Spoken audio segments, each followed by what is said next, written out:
Okay, so now let me test the signal. Check one, two, test one, two, check one, two, three, four, five. And check 1 2 check. Check.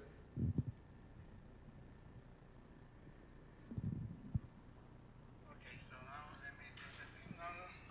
Check one, two, test one, two, check one, two, three, four, five. And check 1 2 check. Okay. Check. Okay, thank you, sir. Let me put that was the one that you did, right? I didn't finish batteries in. Okay. Check one, two, test one, two, check one, two, why are you repeating? Okay, thank you, sir. Let me Do you put have this mic that downstairs? was the one that you did, right?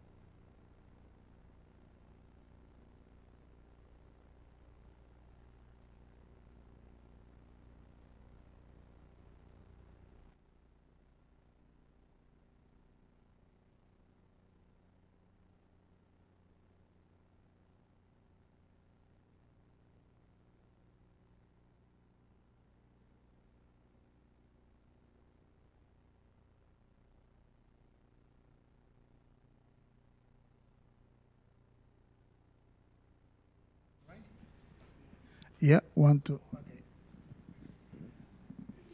The heck, somebody in. Um, yeah, look like it wasn't me. Check one. Okay, check one, two. Yeah. Check one, two. Test one, two. Check one, two. Okay.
That's it. That's everybody, right? Give her a minute.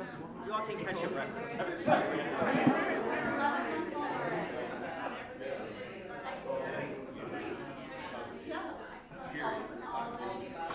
We'll give Janet a minute.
Okay, so welcome anyone who's watching on the stream.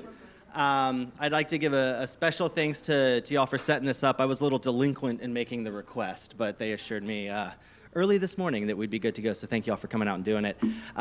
We're here with executive team for our second exchange of views.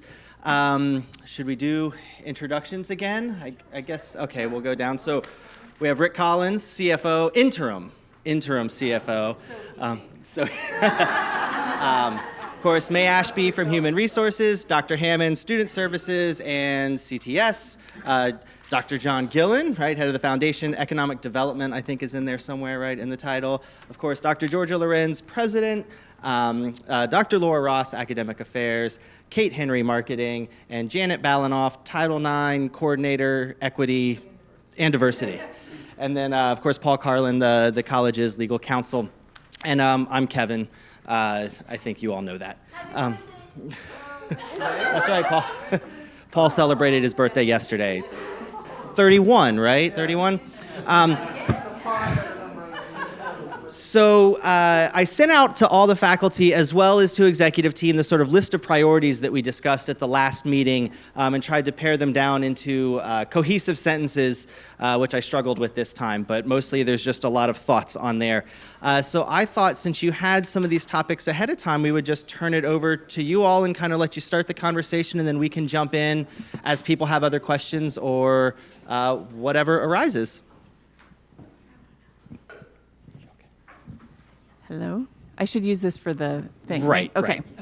Well, if you will indulge me for just a second, I wanted to do a quick update about legislative stuff before we jump into the topics, but I'll be very quick about it. As you know from your own experience, we're sort of in the thick of things right now, so I don't have very much specificity in how things will turn out.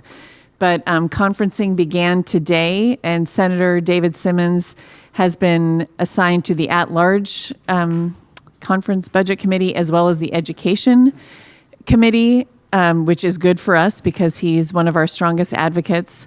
I spoke with him over the weekend and he reiterated his support and love for the college. So I'm sure that he will do what he can for us.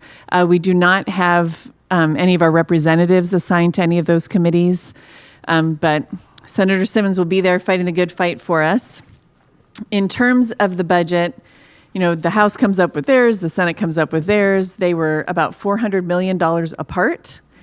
So we are very hopeful that the Senate's version of the budget will prevail, although even with that, our budget will be flat at best. And I'm saying flat, not accounting for the extra performance funding that we got that we weren't necessarily expecting.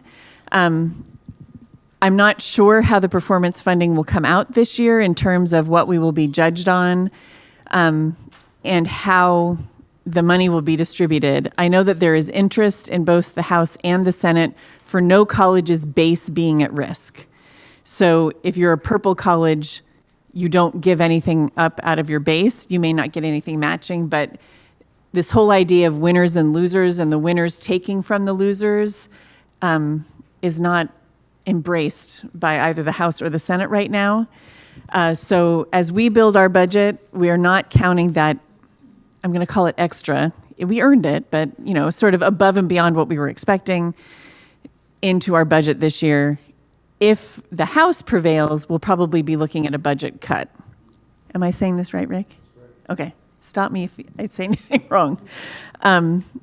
Right now, we have a placeholder in terms of PICO for the L building. It is only at $2 million. We have asked for 5.265.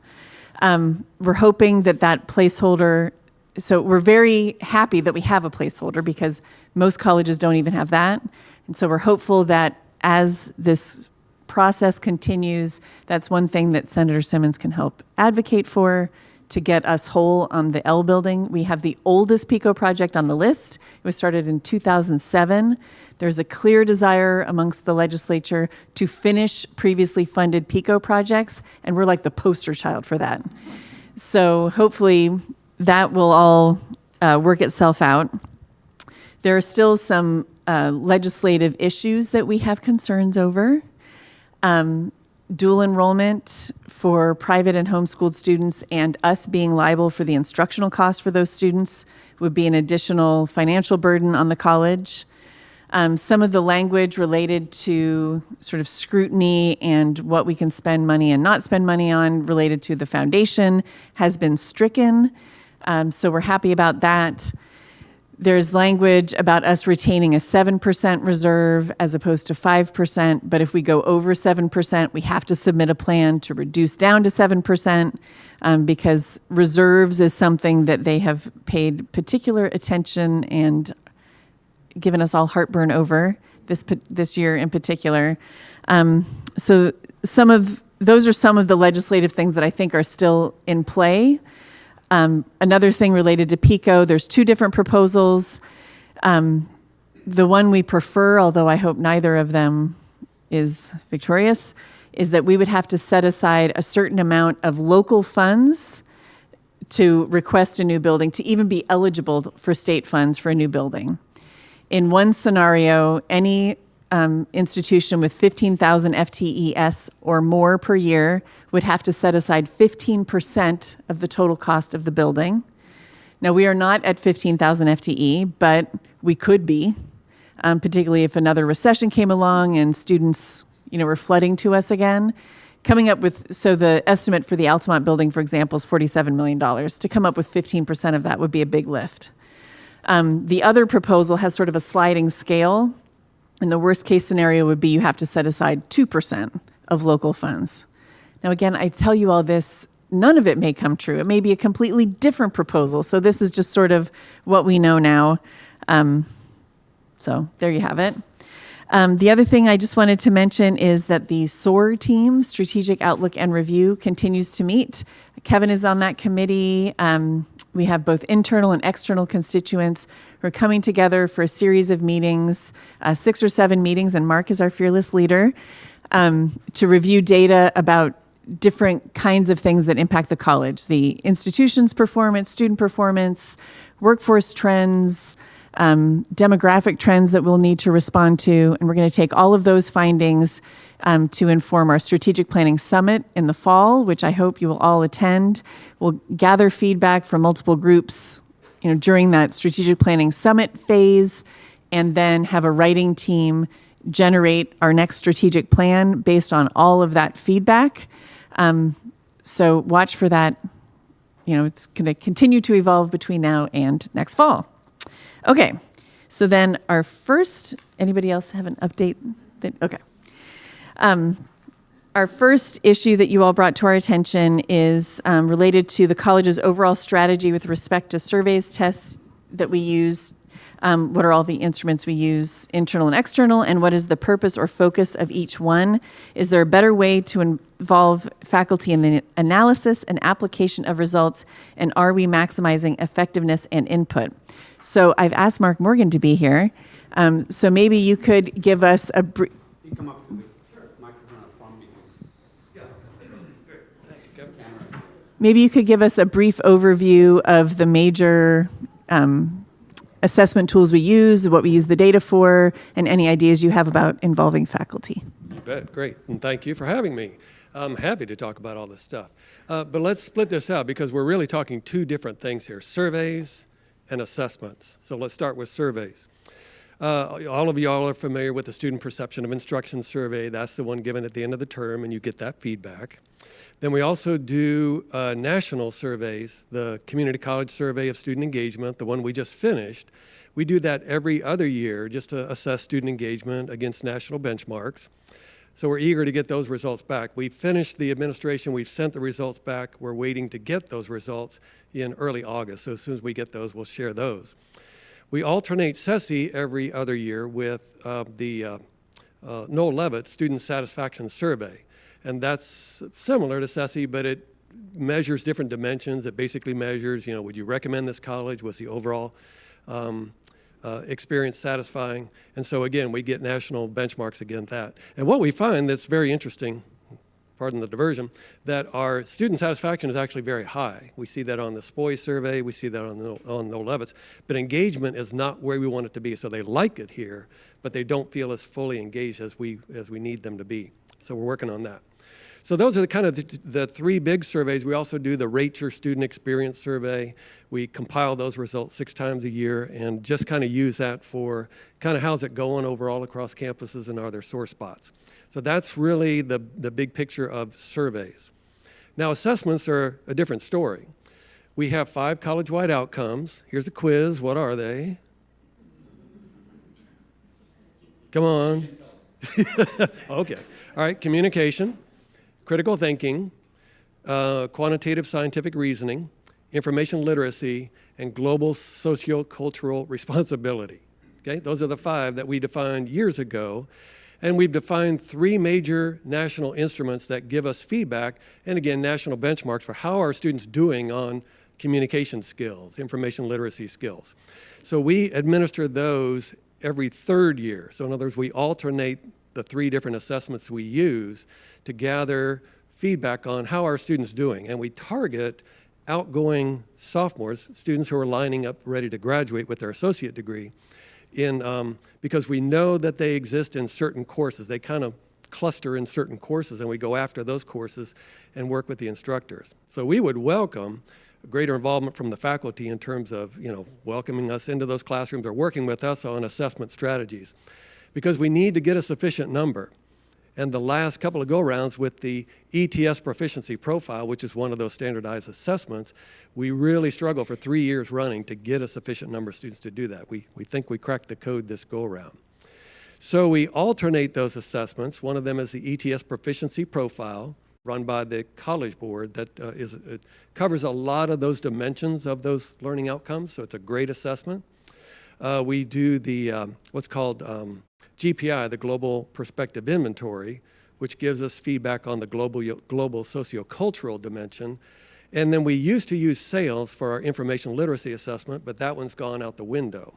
We had another one in the interim, but we're looking for, and we need to shop now for, a new information literacy assessment. We have about 1.5 years to figure that one out.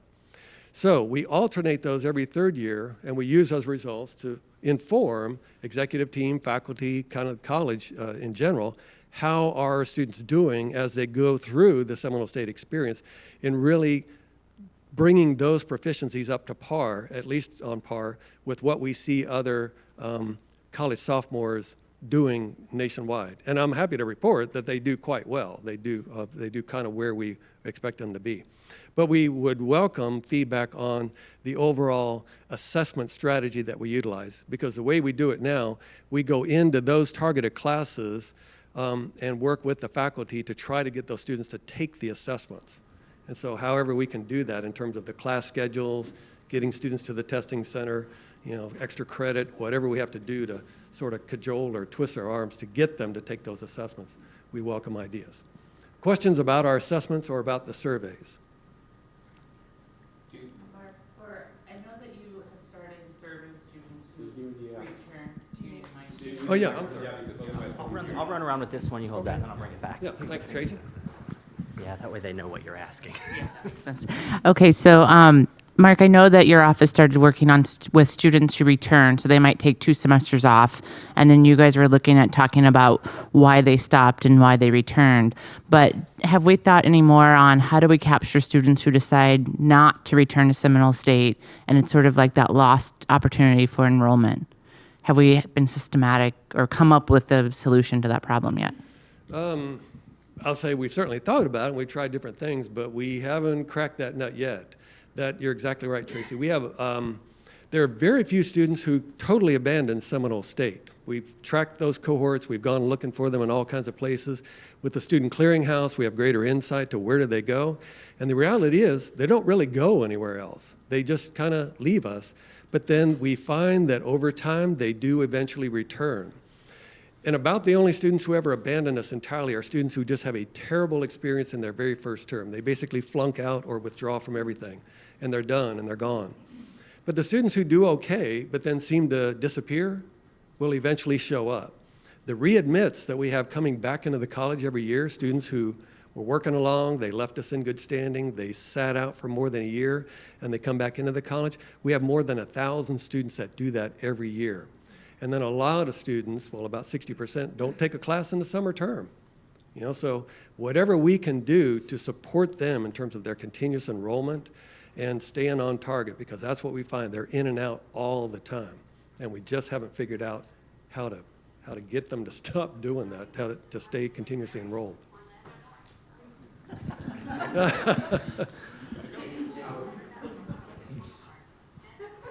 Thanks, sir. Yeah. Hey, Dan. If elected, no.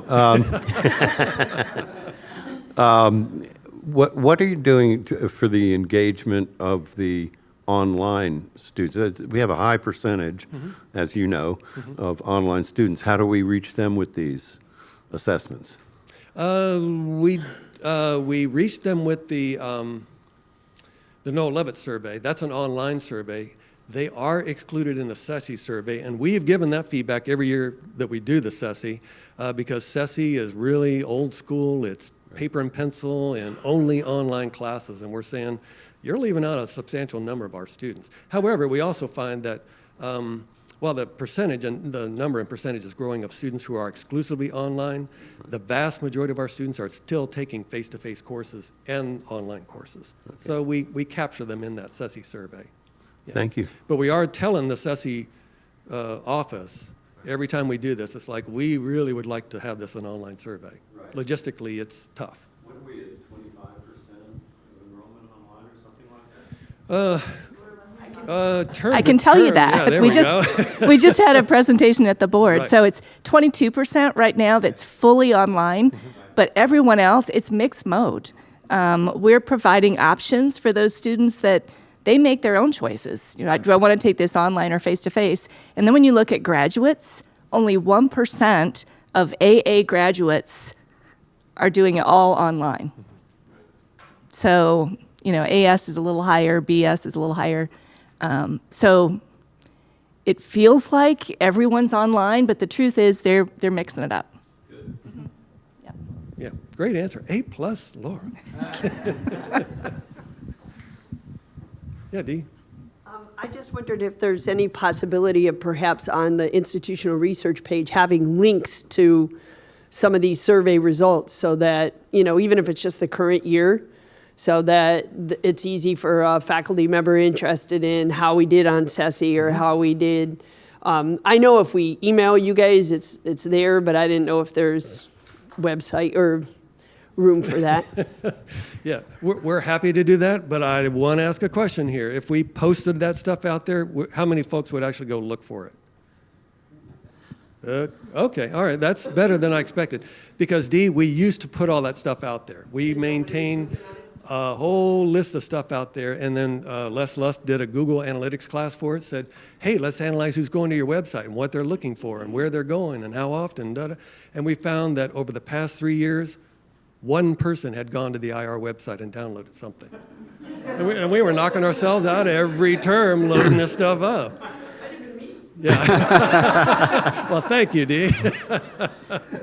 So yeah, we can certainly do that. But also, if any of you are interested in results from anything I just mentioned, yeah, call me. But yeah, we can certainly post some stuff out there. One of the things that I wanted to say is that rather than make him public, because realizing that if he's out there, any other institution can get to it as well, or anybody out there.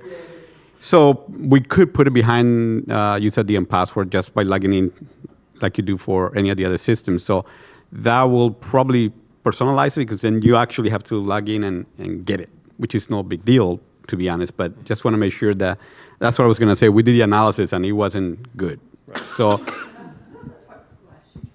Do you all have ideas as to how faculty could better utilize these results? Were there particular things you wanted to propose? I think part of our, and correct me if I'm wrong, and I'll bring it back to you, part of our asking was we've been working pretty closely with IR, particularly this year. We've instituted, we do program review and faculty senate now. We went over the ETS proficiency profile results, and we'll probably ask Brittany or Mark to come back when we get the SESI results in. Great. It was more like to help wrap our heads around the totality of what's out there so that we can know. And yeah, we've been asking to see that and talking about it, and then if we have any ideas, of course, trying to. The purpose of us doing this is to improve student outcomes. So any way we can activate that. Oh, yeah. Yeah, and that's great. And we'll definitely let you all know when we get the SESI results, and we'll be happy to come back and what on your schedule and let you know how those outcomes. We'll get the results early August, so September we'll be ready to release them out, talk about it. Well, and I was just going to add, with PTK and serving as co-advisor, we always engage in a college project, and our student leadership met with Dr. Lorenz, and so that prompted my earlier question, because that's one of the issues we're looking at. But I think that since more and more faculty are engaging in the co-curricular, if the advisors kind of know what some of the high impact practices are through the data, that can be reinforced through the club activities. So I think it makes sense. Wonderful. I think I have a comment more than a Well, then you need to be mic'd.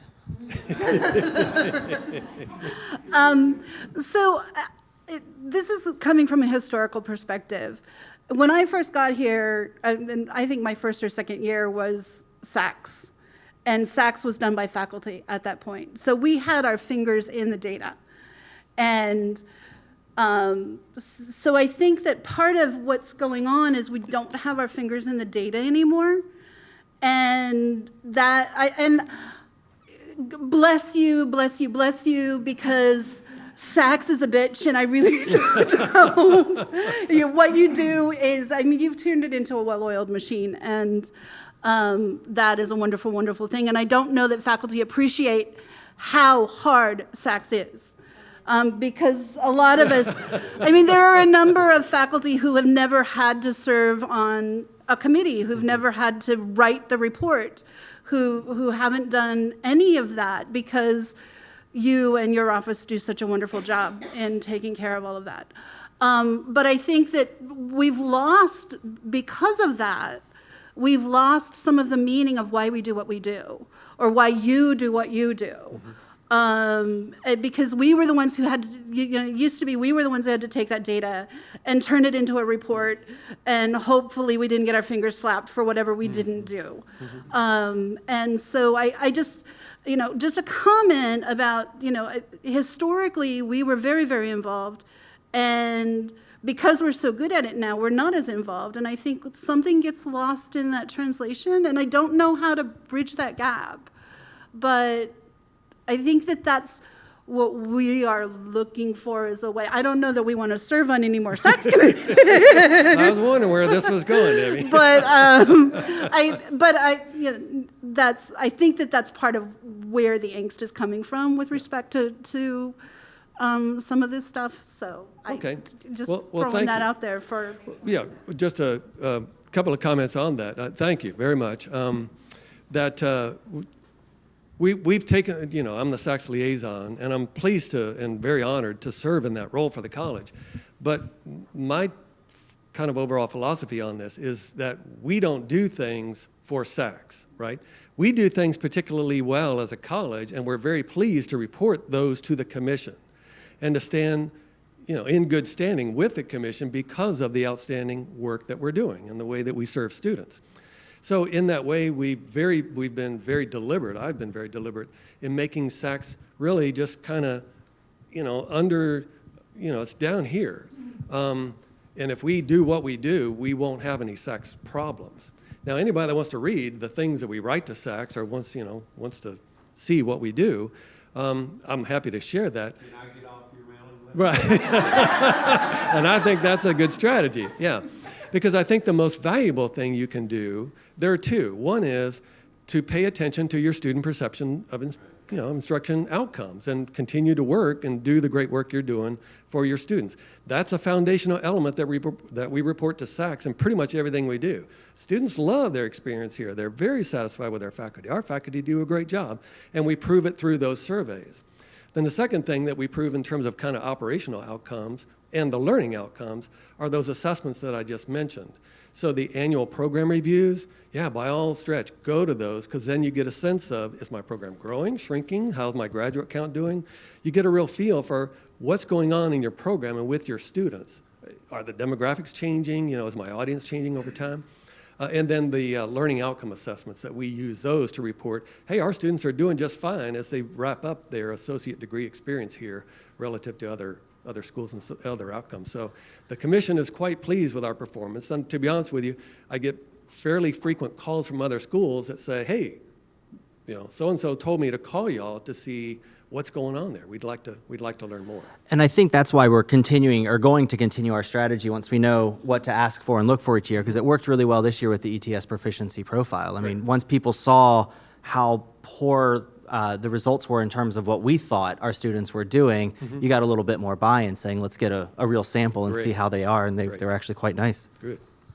I have a suggestion to make it easier is just do a summary of here's what we're doing really well, here's the areas where we could improve, and maybe send it out not too often because we get into because we get too many emails already, but maybe twice a year or something, or whenever it's done. Because I think if you put it in summary form, it's better than us going to a website with a bunch of data that we're like, okay, that's too much.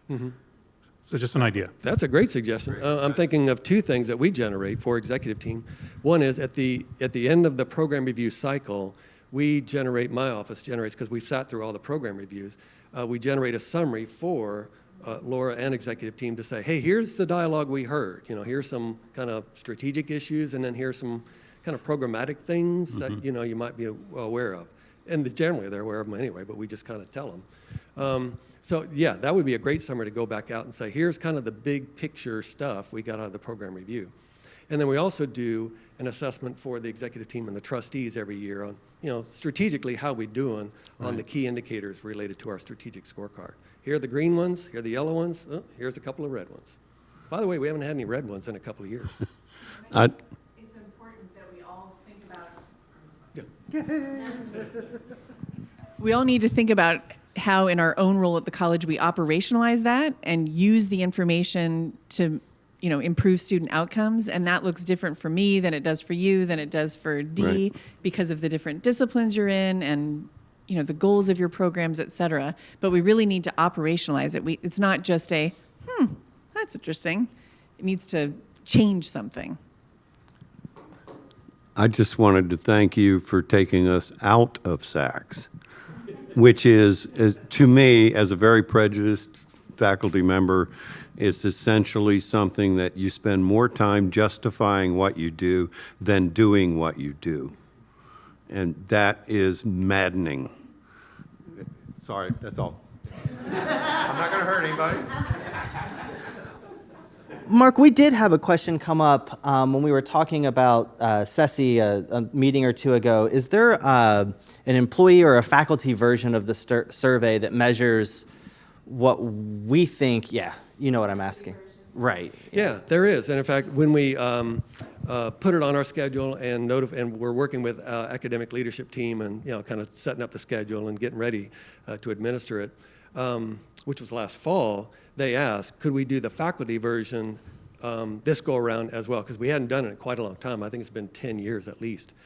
We said, sure, we'll look into it. So we got back to the SESI office. We had already signed up for the student version. And they said, yeah, here's what you got to do. And it was a really long list. And we said, given our timeline, we can't do it. So it's in our queue to do that the next go around for SESI. So it'll be 2021 now. Okay, So excellent. we'll do that.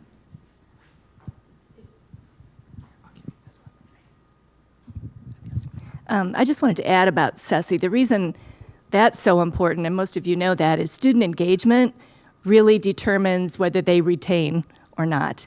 And 2 years ago, I guess, when we did SESI, our scores weren't that great, especially compared to some of our neighboring institutions. And in fact, our retention is not that great. And so it's really important to, we thought, do that again. And when we get the results, we will want some feedback on how do we hold on to these great students. You know, we get first-time in college students every fall about the same number, and we're just not holding on to them. So we hope to gain something from the survey to help us understand that.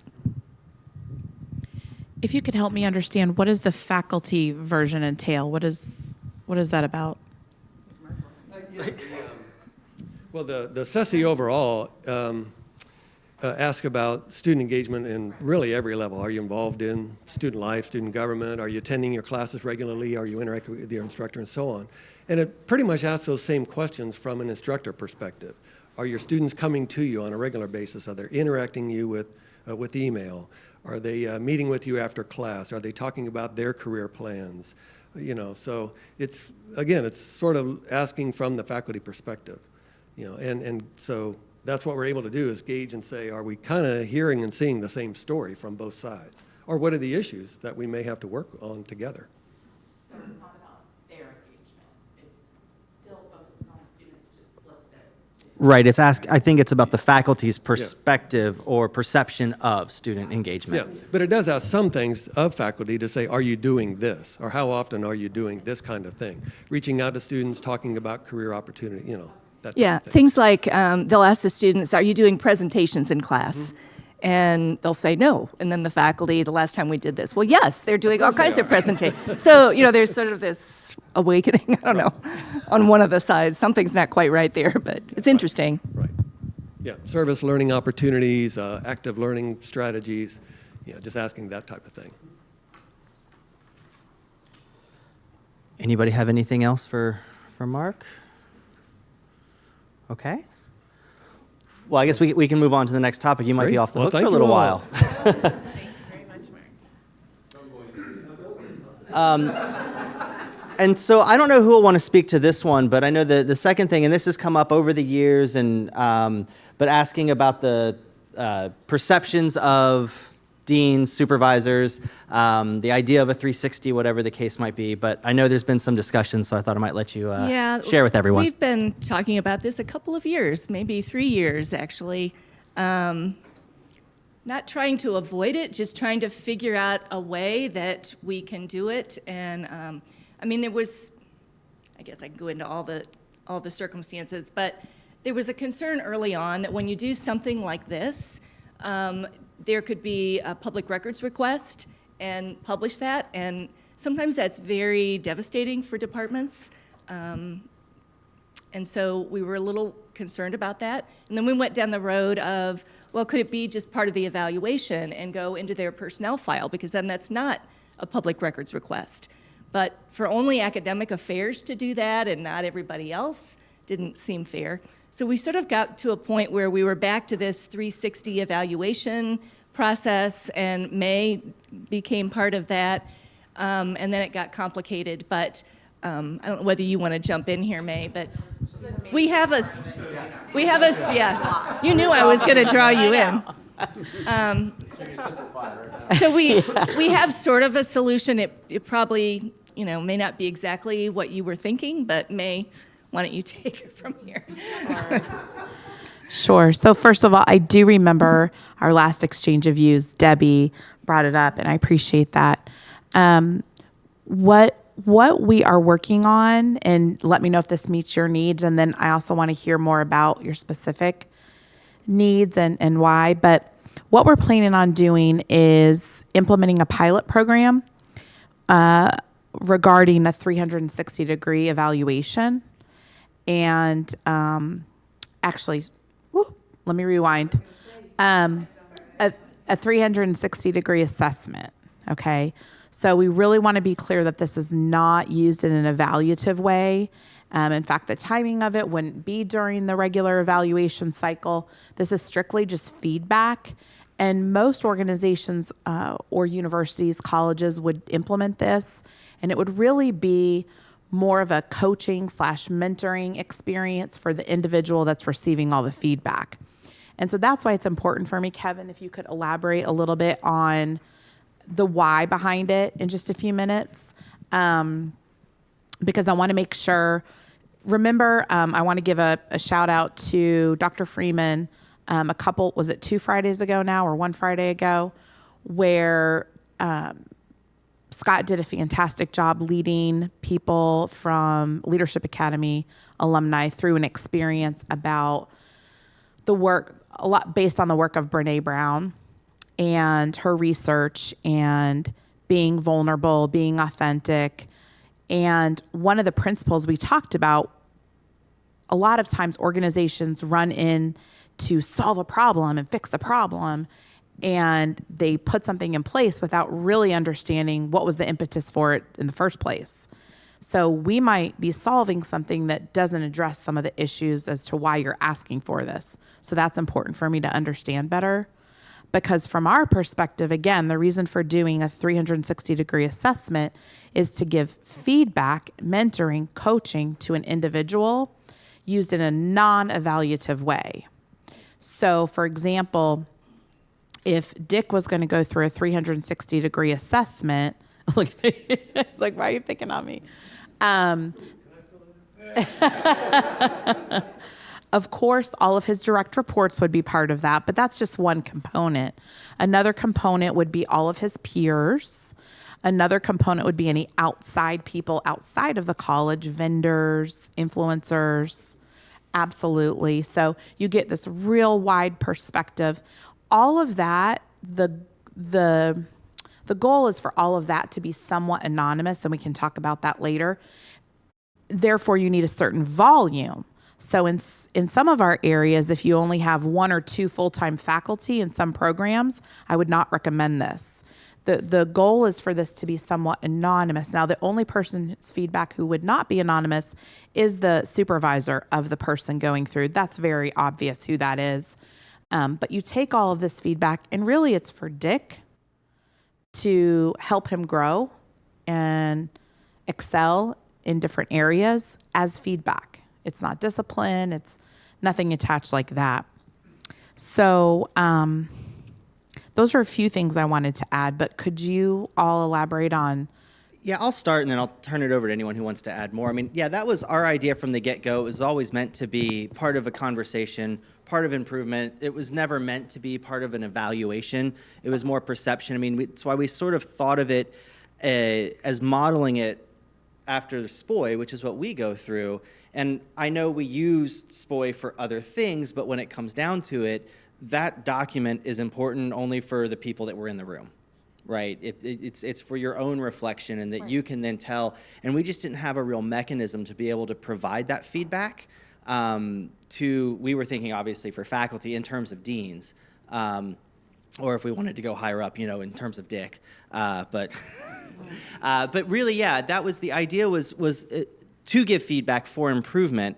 And I know I don't know if you want to talk about it here, but part of how it seems to be coming together, and I think why we thought this is a good time to bring it up, is you did the initial round of supervisor training, which was very sort of philosophical and high order, and I understand that you're working on sort of phase 2, right? Is that still correct? Mm-hmm. Which then is sort of, again, which is much more sort of practical in doing sort of, I don't know, how would you describe it, May? I'll let you describe it. Okay, I'll do it. Okay. Keep going. So really that was our intent, right? I just want to look around and see if anybody else wants to add anything. It was really just to provide feedback so that we could have, if there were issues, get them out into the open so that we can solve them or so that we can make things better. It was never meant to be an evaluation or we want it to be punitive or anything like that. Is that because he's speaking for pretty much everyone? I think too that when a department's in a situation where a person feels like, X, Y, or Z is not happening and it's listed that it should happen, there's no real recourse for them. And so I think that for some individuals that drives kind of the desire for the 360 that even goes beyond the philosophical, let's be better leaders no matter what position we're in. And I think that for departments where we're no longer a rotating model with where you had faculty who sort of suck it up and do their duty for 3 years and the torch gets passed so everyone has empathy for what the leader goes through, with this model of professionalizing that position, there's not a lot of empathy for what they go through until you've had an experience that's similar. So I think just outside, speaking for people who maybe aren't in the room, there's some of that driving that desire beyond faculty senate.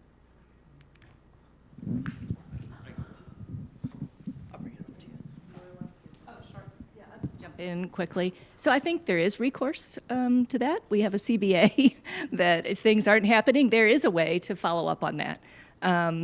You may not want to do it that formally. I understand. No. Just in general, we do have a grievance process. But yeah, hopefully they would just talk to each other and work it out. So anyways, I think there are other processes. What I was going to add to what May was talking about with a 360 appraisal or feedback, first of all, I am volunteering to do it, but I'd like to go beyond just direct reports so that I could include, faculty if they wanted, or deans, or, whoever. That's possible too, right? To go beyond just direct reports. Okay, so that's helpful. So I heard a mechanism to provide feedback. And again, I want to echo what Dr. Ross was saying. Hopefully you see that those processes are already here. If they're not, please let us know. Or if you don't feel comfortable, there's lots of other avenues to give feedback.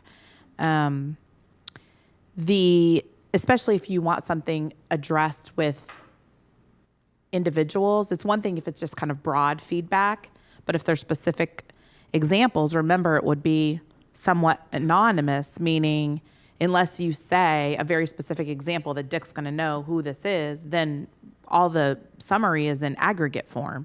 So does that help solve the issue, I guess would be one question. But we are going to embark on some pilots, and so we will do a couple in different areas. We're working on selecting our instrument and doing all the validation and going through all of that right now. You asked a question about supervisor training. There's an entire task force that worked on that. I'm just looking around the room to see some of the people. Yay! So the task force felt really strongly about, they had received feedback that people wanted to work with an outside consultant for the first go around, which is fine. I think people needed kind of just someone from the outside for the first opportunity.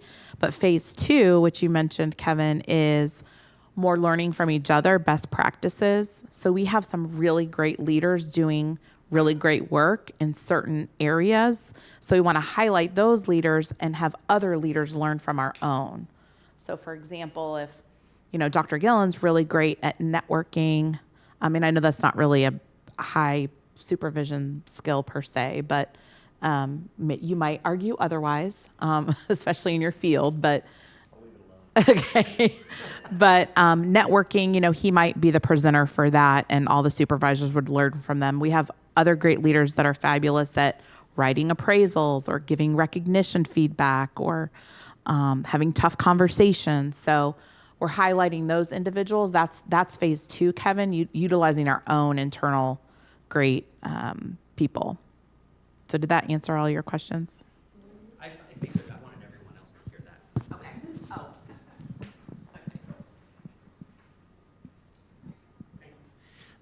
I also would like to say positively that would be nice for the administrators to hear our support. They don't often get to hear from their department how well they're doing, and maybe some of the things that come out of this assessment might be like what you're suggesting, May, is maybe strategies for them to be better leaders, and just different processes that they use that are successful for their department. And it might be work across other fields too as well, other departments. So I think it'd be a positive thing as well. not just punitive or thinking perception of it being punitive. It's not a to attack anybody. I don't think we're wanting that at all. I think we just like to just have a voice.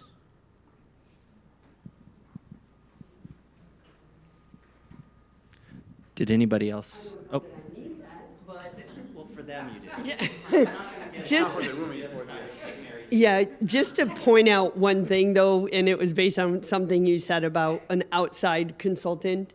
Keep in mind that when we started this process several years ago about wanting to evaluate our deans, and I'm glad we've moved past the initial comment was anonymous surveys are not valid, which was difficult to hear from an administrator when we're anonymously evaluated by our students, and those apparently are quite valid. So we've come a long way from there, but I have a little issue with when it's not us being evaluated, we need to go to an outside consultant to make sure that nobody's upset and that everything goes well. Like that's a little bit, not that you meant it that way, but I could see where if I perceive it that way, there's other faculty that could perceive it that way as well. When we can't, I've even asked, can we have a committee that actually has faculty and students on it evaluate our SPOIs? And that has been met with not much movement. Like, I think it should be a committee of the people that take it, the people that are evaluated by it, and the people that look at it. And they should really look at that and make sure that that's a good instrument that's being looked at. So it's great that you're doing all of this. To me, I question why can't we do that for what we're anonymously evaluated on, just because I have to deal with so many faculty questions about our SPOIs. Right. So just putting that out there. Y'all mull on that. Can you, Dee, can you clarify though? Because I don't understand what you're saying. What I'm using a consultant for what? For you, you're talking about doing the 360 that you might consider. That's for the supervisor. Yeah. Oh, supervisor training. Okay. But you were looking for an instrument still. Oh, okay. So let me clarify two things, because when there's misinformation, it means I probably didn't communicate as well. So you're probably not the only one confused. So when I mentioned the word consultant, it was for the supervisor training phase 1. Okay.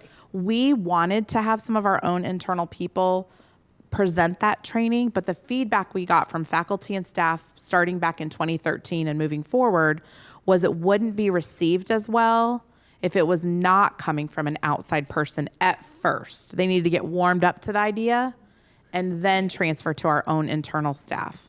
So that's when I use the word consultant. Okay. But that's why I wanted to clarify. But for the 360 assessment, we don't have a tool in-house. So we have to validate our tool, and we're looking for an instrument right now. Gotcha. So those were, is that more clear? Yes. Okay. Yeah, I was combining the two, obviously. Okay. But I still think there's merit in more on ours. I think these points stand. Yeah, okay. Still about working through in terms of perceptions, we'll call them perceptions, not evaluations, but the perception tool we use, and this might be another issue that has just popped up because it branches off, but interested in looking at what our instrument for SPOIs, the instrument we use for SPOI, right? So that would be jointly developed by the people who take it, the people who are receiving the feedback, and the people who are looking at it in terms of supervisors. Okay, so me being naive about that, the SPOI, is that something pretty standard across all of our Florida college system that all use the same? No. Okay.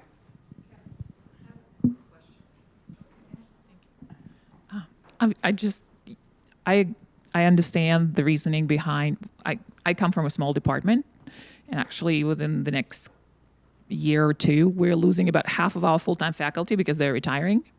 So I'm just wondering what are maybe everyone's thoughts on us being included in and benefiting from this process, because obviously we won't have the numbers to be able to really be anonymous. So. We need about 14 of these. So I think that's an opportunity for your supervisor to go to neighboring departments so there is a bigger pool. It still might be difficult to remain anonymous in that situation, but I think that's an option. I mean, since I got the answer I did about going to others than direct reports. Oh yeah, that's a good idea. Adjuncts too. So see all these variations that are coming out. That's why we're piloting it first in a couple areas so that we can learn from our, tributes and challenges and have the best experience. But we definitely won't be piloting it in an area that you would know, like there'd be just one or two faculty. And that's to protect you all and allow you to, speak freely and do all those types of things. And may I address something else, Dee, that you said? I think I was there when you were having the discussion about the survey, one of the comments being, well, if it's anonymous, then how would we address things? And remember, I kind of mentioned that too a little bit. The only reason I'm mentioning it is if there really is a big issue that we need to address, it would be helpful if we can know the specifics so that we can address it, right? But I understand your point. Yeah. Any other questions on that one? Okay. Did any of you have a preference for where we go next? Number 3. He's very linear. He's an IT guy. I should have more carefully ranked, knowing Dick was going to be here, right? Well, I mean, did you want to? That's what I was going to suggest. Did you? Okay, so can we look at number 4? Because I think that we want to hear more from you. I think, Dick. This is the question about strategies to increase capabilities for video conferencing, especially for appropriate committee meetings and sort of having more people participate remotely. Thank you. So we have in every campus video conferencing equipment, at least one in every campus. Obviously for Altamont Springs and Oviedo and Heathrow, we actually have one room available in Oviedo, period. I mean, there's only one conference room. If you want to do something else, you'll have to put it in a classroom. Now you're taking classroom space. Same thing happens at Altamont Springs. It's one conference room, and then they have one other room that is dedicated to do everything else. So the advantage will be here. Obviously, the problem is figuring out the rooms that we pick. Can't we use, if you have a webcam on your own computer, can't you use Zoom or something? Well, that is correct. What she's asking, if we had a webcam in your room, the answer is yes, you can have it, and then you can participate for that one room where the meeting is there. So yes, we could do that. If you wanted to participate and be part of a meeting, in that case, you have to have a conferencing bridge, and that is far more costly. Right now, our system allows for about 15 to 20 people in the screen, but if you're going to have 100 people, think about the little itty-bitty squares that are going to be in that screen looking at everybody. So I don't know if I'm misunderstanding what you're talking about, but go ahead. I think part of it was traveling between campuses. So, for example, if we have a meeting where we have to drive a significant distance for a meeting that's not very long, it's like we use Zoom with our students. It's a great tool. I was using it last night with their capstone presentations, and even though you are kind of limited, I think I had 30 on there. It's still fine because the ones who are talking, they're the ones who show up. You can kind of pick and choose who's. But I think the goal was, number one, to be more green, right? Because we're not wasting time driving 30 minutes to and from. And if it's a meeting that can be done virtually, using internal, like I use it on my computer, sit in my office, and I've got a camera, that they're inexpensive to purchase, and I think most computers now have them. We just want to see if that can be. It needs to come from the top. So it needs to. So that is a process issue, not a technology issue. Correct. So let's just get back to that, because the issue is the technology is available. For instance, I do the emergency response team meetings, and often we have link from Altamont Springs and someone from Oviedo that just shows up on the screen, and they don't have to travel for the hour and a half to come here. So we do that already. But there is not a technology issue. What you're suggesting is a process issue that we say, or some sort of a procedure that if you are going to have a meeting that is less than, let's say, 45 minutes, an hour, less than an hour, then you should do it from your desk. Or even if it requires traveling and there's no reason, you're telling 15 people, you drive, all need yeah. to come to this Yeah. campus location, even though you could easily do the same meeting. Yeah, this is not remotely. technology. That's a procedural Exactly. issue. Right. It's a right. procedural issue. I think that on was how do you the do that. issue. What do you see as the barrier right now? What stops I think sometimes you have administrators, no one in this room, but you have people who just physically want. I don't know. I've made the suggestion multiple times, like, why don't we do these online? Because Yeah. we used to do that on curriculum committee. I was at the Oviedo campus and asked them, hey, can I call in? It was just via phone, and they're like, yeah, why not? So if we can just move in that direction, I think that's just very helpful. You waste so much less time. I agree. Because you waste an hour driving. It's a change in culture.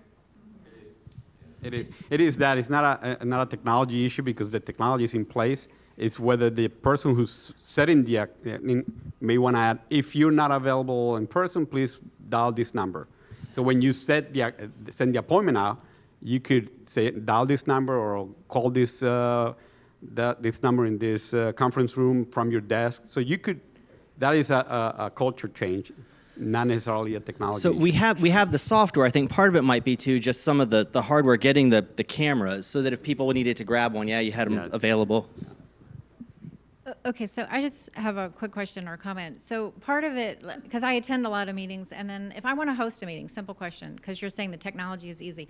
I use Zoom with my students all the time, but that's they're on their webcam or their laptop, I'm on mine. If I have a meeting with 10 people, 5 people, whatever, and I just want to use the conference room down the hall, and I have 3 people that are right here and will walk in the door, and the other 2 want to attend virtually, what's the easiest way to do that? Because I just came from a meeting that was exactly like that, and it was so cumbersome, and it did not work well.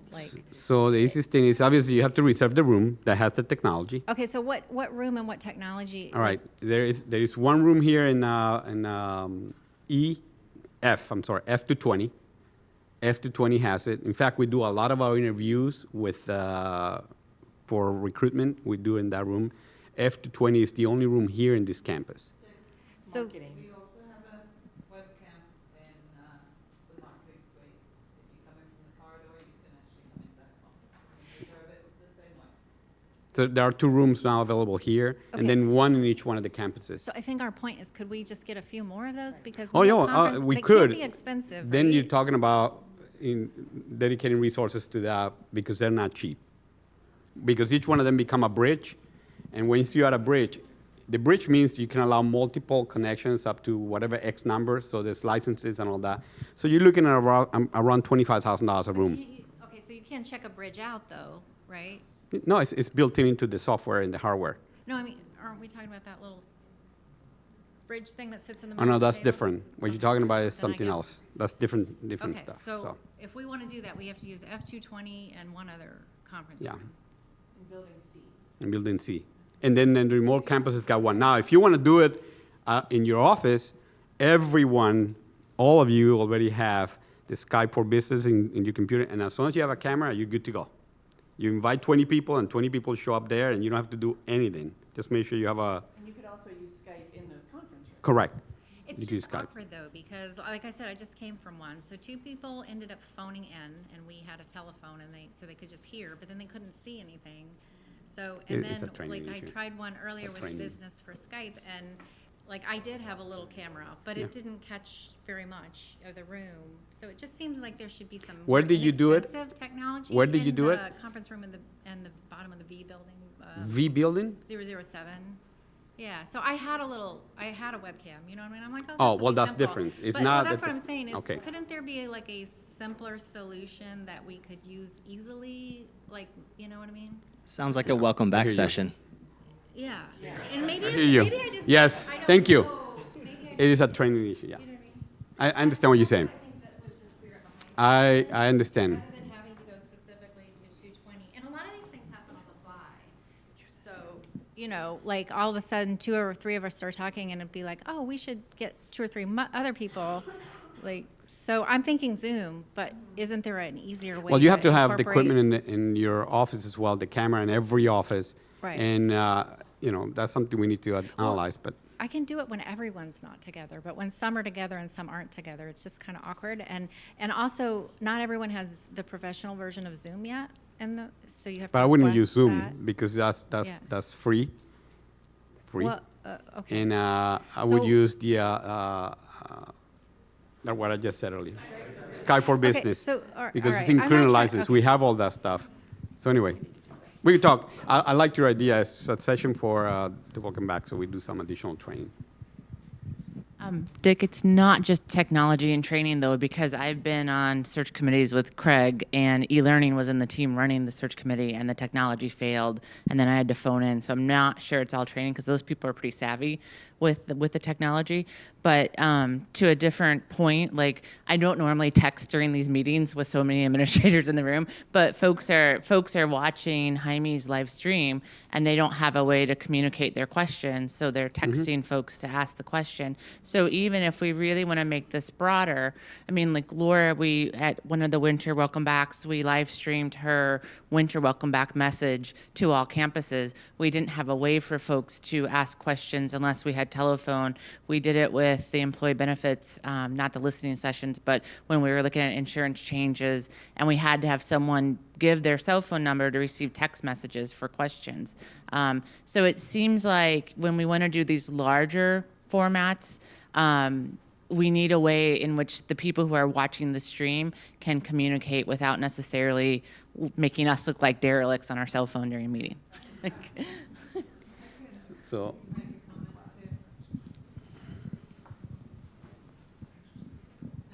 So I came from Pershing a few years ago.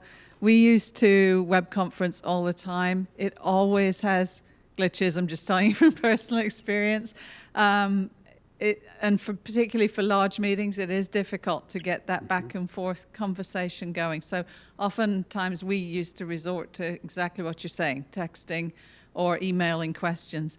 The technology is not perfect. But I certainly encourage people to use it. We have a conference room at C100A that has web capabilities, so you're welcome to use that. But really, yeah, there are some issues with it. And there are some technology that's portable, but to allow people, for instance, let's say, use this as an example. So we will have to have a large screen someplace where we can see them, they can see us, and it could be 30, 40 people, and then they can type their questions. We got to be able to see that. So that is difficult because we will have to convert some space like this and dedicate it. I was just at a meeting last Thursday at Valencia, and I saw the equipment. They had 25 in the room, 25 screens around the entire room, about twice the size of this. And the equipment in the middle with a 360 camera that was rotating. It was pretty cool. And we have people from all over the state. There were 28 CIOs. 15 of them could not do anything because they had a glitch, even though the other 10 were doing it. And these are people that are savvy and all this stuff. And they couldn't get it, so they were texting. So that is going to happen. But again, the equipment gets expensive and all that. And one of the questions I asked the CIO, so how often do you use this room? And she said, unfortunately, not a whole lot. Because it gets to the point that, first of all, you have to reserve it, you have to find it, you have to learn how to use it, and by the time you do that, you probably do a conference call a lot faster. So we got to make sure if we're going to make an investment like that, then we definitely use it. And I think I go back to what Greg was saying is maybe use what we have in place now and start that way and try to promote people to do this remote without having to call, and it could be just call in, it could be just a conference call instead of video conferencing, and change the mentality that you have to be there present to see your face or whatever it is. And we could change that culture, then starting thinking possibly investing in some technology that will expand to that. Because if the issue right now is that people are saying, no, I want you here, then that's a different problem. That's why I said that is not a technology issue, that is a culture and a practice. Does that help? I think you have something else to say? No, I was just saying it's really a process. As long as, if someone's saying, hey, as much as you can, try to do virtual meetings if possible. That's it. Well, I know we scheduled you all till 4:30, and I want to respect your time. So, do you have anything in closing you would like to add? I was actually most excited about questions 3 and 5.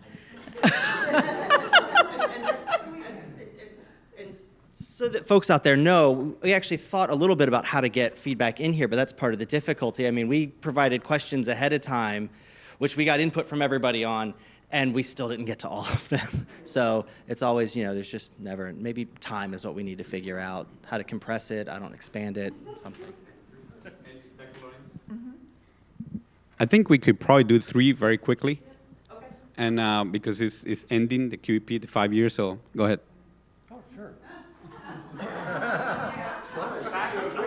Okay.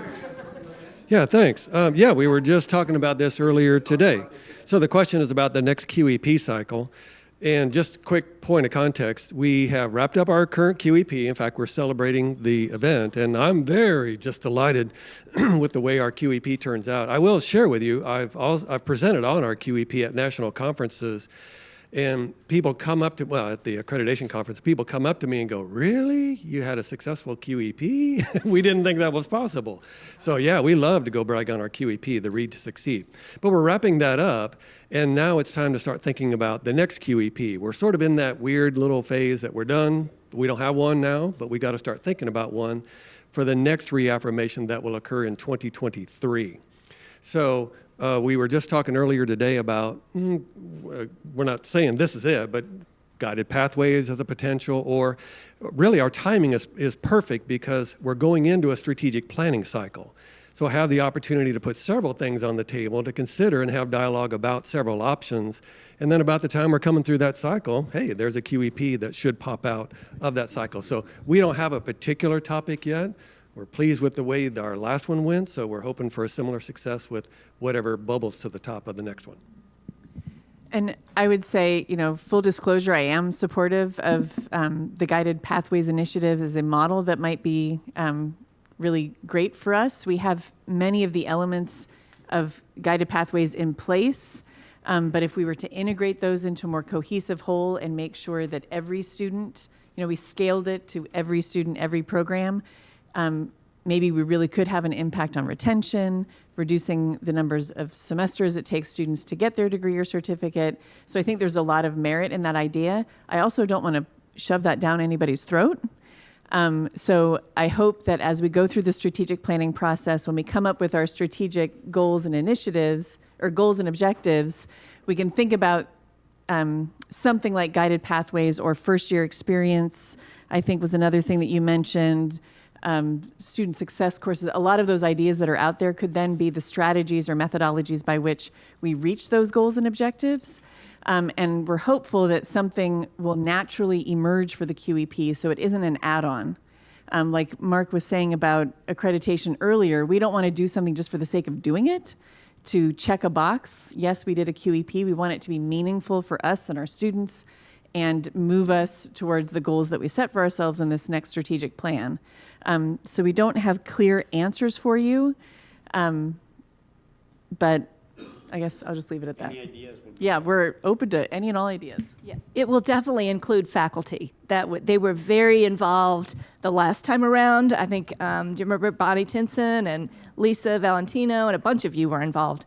They were co-chairs, and so there will be lots of involvement. You're the ones that are closest to the students, and so yeah, all those committees you don't want to be on. Here's your chance, Danny, to yeah. Okay, anybody have any concluding comments? Well, thank you very much for your time and for being here. We appreciate this opportunity to exchange views with you, and really appreciate the questions as well. Very thoughtful, and we really appreciate it. Thank you.